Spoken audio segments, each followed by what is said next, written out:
Punyeta. Ano ba itong pinagbibili mo? Hindi ba sabi ko sa'yo? Hindi yan ang kailangan ko. Ang pinabibili ko sa'yo, yung panlutong ng chapsoy. At saka baka nasa na. Anin ko ito, talong? Anin ko ito, ha? Palibhasa, puro lalaki ang laman ng utak mo. Napakatanga mo. May patidatid ka pa rito. Palibhasa, taong bundok ka. Sige, lamunin mo mga yan. Hindi ko kailangan yan. Iba ang biling ko, napakatang mo talaga.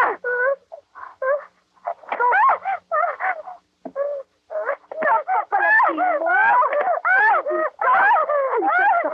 Ano nangyari sa mukha mo? Ano nito? Ano nangyari?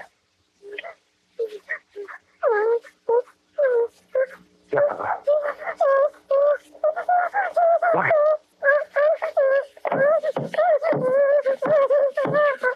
Tama na.